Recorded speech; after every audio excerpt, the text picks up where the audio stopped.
दुकान आणि दारूचं दुकान भारताचं नुकसान झालं काय झालं? देवाचं म्हणजे ईश्वर परमेश्वराचं दुकान आणि दारूचं दुकान भारताचं आपल्या गरीब समाजात नुकसान झालं का फायदा झाला? नुकसान झालं. नुकसान देवाच्या दुकानावर काय नुकसान झालं? बोला देवाच्या दुकानामध्ये लोकांचं म्हणजे भ्रम केला जातं आणि त्या ठिकाणी तुम्हाला लुटलं जातं. आणि दारूच्या दुकानामध्ये तुमचं मन, शरीर, बुद्धी, तुमचं संपूर्ण लिव्हर हे ते संपूर्ण त्याचं खराब होतं. प्लस समाजामध्ये त्याला कुठल्याही प्रकारचा चांगला आहे म्हणून व्यक्ती गणला जात नाही. सामाजिकसुद्धा त्याला म्हणजे खालीच खेचलं जातं, वरती घेऊन जात नाही. त्यामुळं ते नुकसानदायक आहे दारू आणि मला अखेरचा प्रश्न विचारतो की भारतामध्ये जर लोकांनी मस्जिद चर्च या दुकानांमध्ये नोट दान देणे बंद केले आणि मुलांचं शिक्षण, आई वडिलांची तब्येत, पत्नीची सेवा अशावर खर्च केला पण मंदिर मस्जिद चर्चवर खर्च नाही केला तर देशाचा फायदा होईल का नुकसान होईल? देशाचा फायदा होईल. तो म्हणजे तो चांगला मार्ग राहील. मी तर असं म्हणेन त्याच्या पुढे जाऊन जे मंदिर आहे तिथे लायब्ररी चालू करावी, पुस्तकं चालू करावी, लोकांचं उद्बोधन त्या ठिकाणी करावं. जरी असलं तरी ते त्या ठिकाणी जेणेकरून लोक येऊन नॉलेज घेऊन जातील. असं केलं तरी अजून उत्तम राहील. बरं, आता मला घाम येत आहे दिसत आहे ना. तुम्हाला एक अखेरचा प्रश्न, तुम्हाला घाम येत आहे, मला येताना सूर्य जो आहे ना तो 15 कोटी किलोमीटर आहे, म्हणजे 1500 लाख किलोमीटरवर आहे. तुम्हाला काय वाटतं की सूर्य मिस्टर गॉड, ईश्वर परमेश्वर, देवी देवता जो अल्लाहने तयार केला सूर्य नाही, तो निसर्गाने निर्मित आहे ते.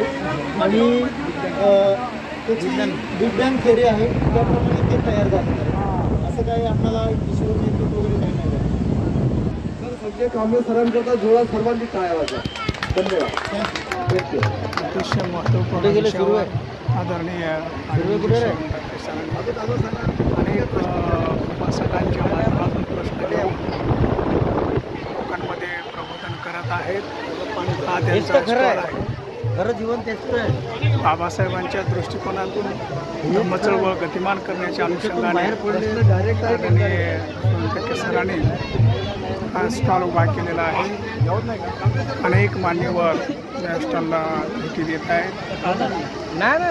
असा सायंटिफिक धम्मदृष्टिकोन देण्यासाठी सरांनी अनेक वर्षापासून काम करत आहेत. आज मी चैत्यभूमीवरती मुद्दामून त्या स्टॉलला भेट देत आहे.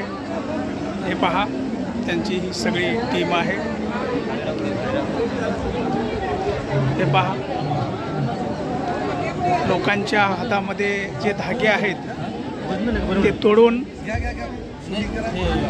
त्या माणसाची शुद्धी करत आहेत. हे पहा, लोकांच्या हातामधले जे धागे बांधलेले होते ते धागे तोडून त्या व्यक्तींची शुद्धी केली जाते आहे.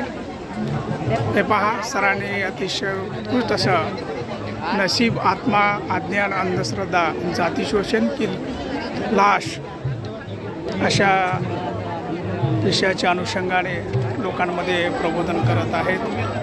हे पहा, 20 विचार काय आहेत या अनुषंगाने देखील त्यांनी इथे स्टॅच्यू उभा केलेला आहे. हे पहा,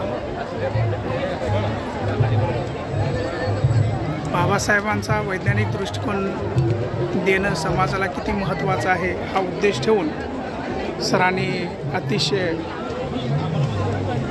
काबाड कष्टातून ही चळवळ उभी केलेली आहे. मी तमाम महाराष्ट्रातील बौद्ध बांधवांना आणि उपासकांना विनंती करतो, कृपया आपण या अभियानामध्ये सहभाग होऊन बाबासाहेबांचा वैज्ञानिक दृष्टिकोन जास्तीत जास्त आपल्या आचरणात आणावा यासाठी आपणही कटिबद्ध व्हावेत अशी आपणा सर्वांना विनंती करतो. थांबतो.